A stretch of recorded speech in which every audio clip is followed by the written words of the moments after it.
Mukha lang ni Puloy. Ayan, may nakita siyang tumatawid dito, itong Siongo.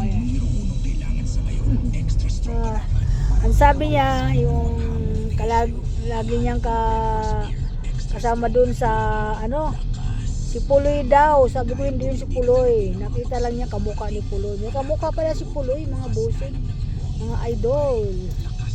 Si Puloy nakita niya. Yan. Awa ng Diyos, nakaraos na kami sa traffic. Sana wala ng traffic. Talagang mabilis lang ang panahon, Sipin mo kanina, nahabol na naman ako ng ng oras. Kandara pa ako pa. Araw-araw ganun nangyayari sa akin. Lagi hinahabol ang oras Pero maganda naman yan. Hindi ko nararamdaman yung araw na tapos na pala yung araw. Ganun po yun, mga bossing, mga idol. Yan, napaka ganda naman. Yan. Ang kain ko parang kain kakandara pa din ako kumain at makatapos agad ako.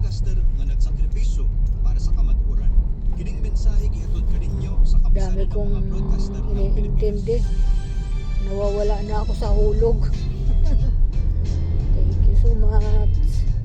Yan, kagaya nito, pupunta na naman kami sa aming kaibigan na aming kukuhanan ng aming hanap buhay. Kahit kaunti lang ang tubo ay magtiyaga tayo. Doon naman tayo nabubuhay sa ating pagtsatsaga. Yan. Naibenta ko kasi kanina lahat yung napamili namin kahapon. Sabi nga niya, ang bilis mo naman na ibenta. Ganun talaga magbenta. Hindi maraming satsat. Hindi maraming daldal. Pag alok agad. Pag kumuha, deliver agad. Hindi mabagal, hindi magulo. Ayoko nang nag-aaway, ayoko nang maingay. Yun yung ganun. Basta ganun lang po ako kumilos. Sabi ko nga sa asawa ko, huwag mo lang ako mamadaliin.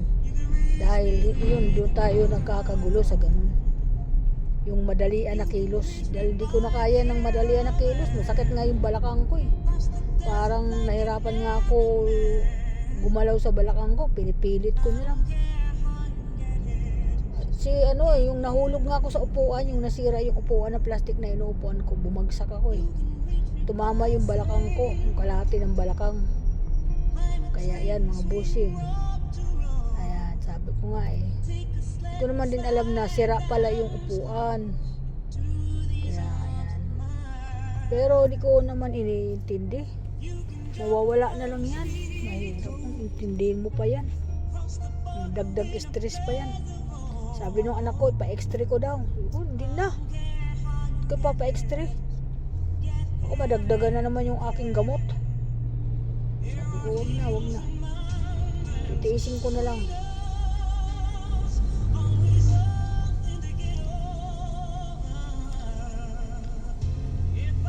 Sanay na talaga ako magising ng ng 4:30 na madaling araw. Ganun po, gising na po ako noon. Na po ako noon. Wawalis-walis na po ako doon sa aking tinutulugan. Tapos, pagtapos ko magwalis, magpakain ng mga alaga, ay ako'y bababa na, kakain na, mag-aalmusal.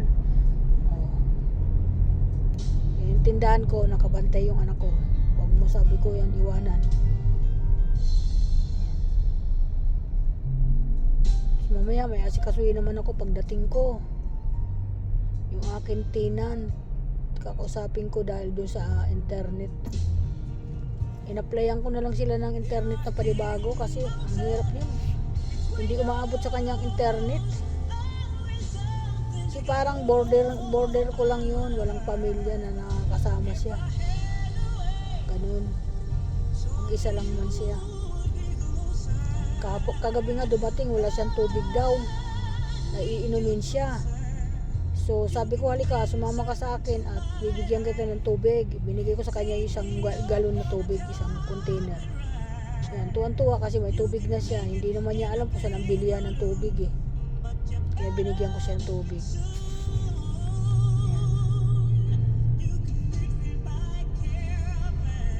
Ay, ako Diyos ko. Ang sarap pa naman parang matulog ngayon. Pero pag itutulog ko, hindi na ako makatulog. Ganun ako mga busing eh. Pagdating sa bahay, hindi na ako makatulog kahit anong gawin ko. Pag ganito na, antok ako, ganun eh. Pero, hindi rin makatulog. Ganun ako. Lalo na pag nakasakay ako sa sasakyan. Ang mata ko mulat na mulat. Ganun ako, di mo ako mapatulog.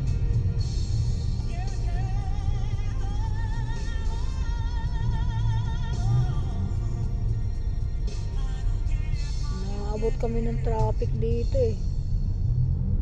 Traffic talaga itong lugar na ito. Mamaya doon tayo dadaan sa kabila. Oo, sige. Mamaya pag uwi yan, traffic yan. Oo, mas lalo yung traffic. Alam mo naman yung shortcut, di ba? Oo. Oo, alam mo pala. Oo, sa likaw-likaw tayo. Sa likaw-likaw. Pabili tuloy yung gulay. Ay, oo, doon tayo dumaan. Pwede. Diba? Paninda.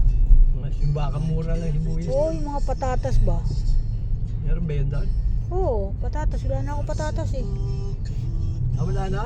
Wala na. Kita ko lang meron na. Binili kagabi. Sa yote, huwag ka nang bibili. Kunti lang. Ay, wag mo na. Marami ako dun. Papaubos ko muna yun nandun. Pupurga kami siya yun. Hindi nga ako nagluto ng gulay. Meron akong lulutuin dun sa halo ako ng repolyo. Haluan ko bagyo beans. Igigisa ko yun. Haluan ko ng kaunting baboy. Di ako nakabili ng baboy. Parati tayo nagmamadali kanina. Kaya yan. Gusto ko yun ang ulam. Paborito ko talaga yun. Yung ano. Alam mo ba yung talong ko? Lalaki kasi nang hinayang ako. Nilaga ako, sinausa ko sa bagong. Ang sarap. Naku, busog na busog ako. Yun lang po, ulam ko. Okay na ako eh. Hindi ako ano.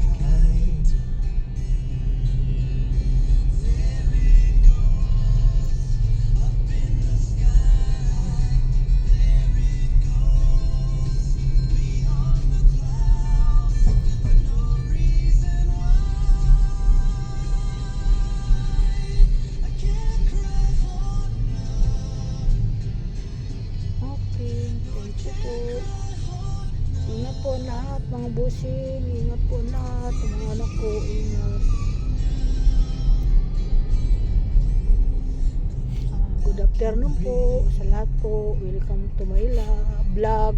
Yan. Pala live vlog. Just remember, just an empty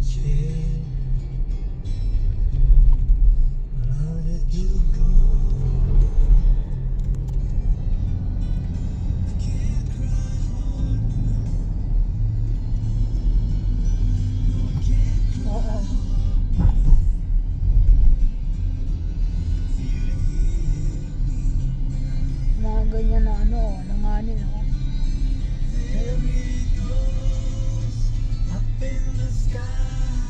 Ito pong gagawin ata ito, landingan ng LRT. Napakalawak mga busing. Ang ganda pag nagawa yan. Para kang nakarating sa ano. Ayan. Malawak po itong ginagawa dito.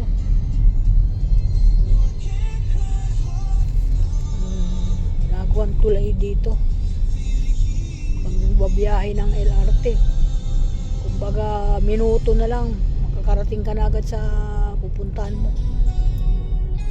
Pero ayaw ko sumakay. Takot ako dyan.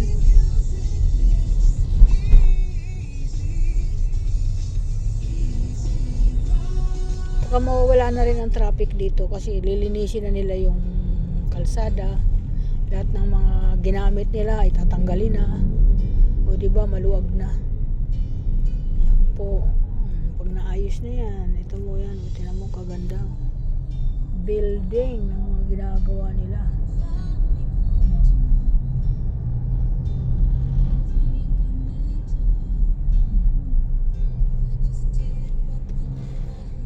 Okay, thank you. Bye-bye.